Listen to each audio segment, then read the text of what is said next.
Good morning ninth class. आज हम करेंगे कविता नए इलाके में। कवि हैं अरुण कमल जी। इन नए बसते इलाकों में जहां रोज बन रहे हैं नए नए मकान, मैं अक्सर रास्ता भूल जाता हूं। कवि कहते हैं कि इन नए बसते इलाकों में, जो इलाके हैं यहाँ पर रोज नए नए परिवर्तन हो रहे हैं, नए नए घर बन रहे हैं, ठीक है, मैं अक्सर रास्ता भूल जाता हूँ। मैं जब भी यहाँ आता हूँ मैं हमेशा रास्ता भूल जाता हूँ। धोखा दे जाते हैं पुराने निशान, जो मैंने पुराने निशान लगाए हैं वो भी मुझे धोखा दे जाते हैं। खोजता हूँ ताकता हूँ पीपल का पेड़, एक पीपल का पेड़ था, मैं उसको खोज रहा हूँ, उसको देख रहा हूँ। खोजता हूँ ढहा हुआ घर, कहते उस टूटे फूटे घर को भी मैं खोज रहा हूँ। और जमीन का खाली टुकड़ा जहां से बाएं मुड़ना था मुझे, कहते एक जमीन का खाली टुकड़ा था जहां से मुझे बाईं ओर मुड़ना था। और फिर 2 मकान बाद, उस मुड़ने के बाद 2 मकान के बाद बिना रंग वाले लोहे के फाटक का घर था, 1 मंजिला।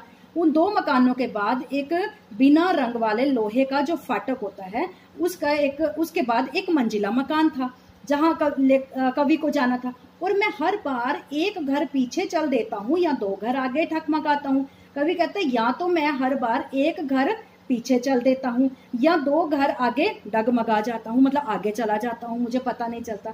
इसमें कवि कहता है कि जो पुराने निशान है, पुराने निशान क्या थे?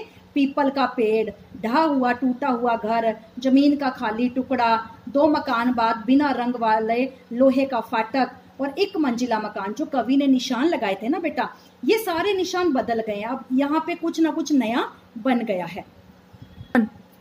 यहाँ रोज कुछ बन रहा है, रोज कुछ घट रहा है। कवि कहता है इस दुनिया में रोज कुछ ना कुछ नया बन रहा है, नए मकान बन रहे हैं, कुछ घट रहा है, कुछ टूट फूट रहा है। यहाँ स्मृति का भरोसा नहीं है, यहाँ मुझे अपनी यादाश्त पर भरोसा नहीं है। एक ही दिन में पुरानी पड़ जाती है दुनिया, जो दुनिया है वो एक ही दिन में पुरानी पड़ जाती है क्योंकि परिवर्तनशील है।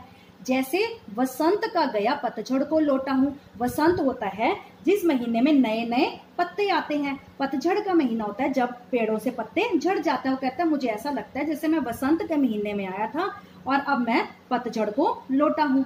जैसे बैसाख का गया भादों को लौटा हूँ।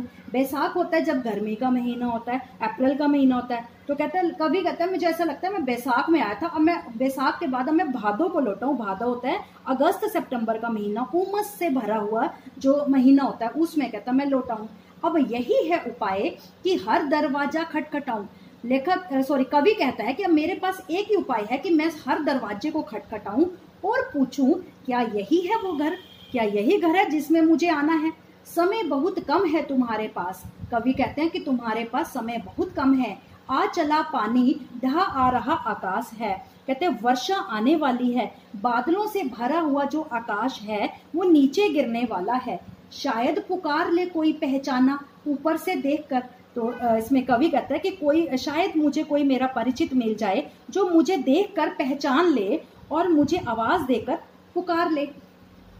इस कविता की बेटा भाषा शैली है कि जीवन की परिवर्तनशीलता पर प्रकाश डाला गया है इस कविता में, कि जो परिवर्तन है वो बहुत शीघ्र हो रहे हैं, जल्दी जल्दी हो रहे हैं। कविता की जो भाषा है वो सरल है, बिल्कुल सिंपल है, जैसे मैंने आपको पढ़ के बताया, सरस है एवं रोचक है। खड़ी बोली का प्रयोग किया गया है। खड़ी बोली होती है जो बोलचाल की भाषा, जो हम अपने प्रतिदिन बोलते हैं ना बेटा, वो वाली जो बोलचाल की भाषा है, साधारण भाषा है। चित्रात्मक एवं वर्णनात्मक शैली है। चित्रात्मक है, जैसे जैसे हम पढ़ते हैं हमारे सामने पिक्चर बनती चली जाती है, चित्र बनता चला जाता है, तो ये चित्रात्मक शैली है। वर्णनात्मक मीन्स वर्णन किया गया है, तो इसलिए वर्णनात्मक शैली है। इसमें पहले पहरे में हमने नए नए शब्द पढ़ा, तो एक शब्द जब 2 बार आ जाता है तो उसमें पुनरुक्ति अलंकार होता है बेटा, ठीक है। इसके बाद बेटा मैं आपको क्वेश्चन आंसर भेजूंगी जो आपने अपनी नोटबुक में लिखने हैं।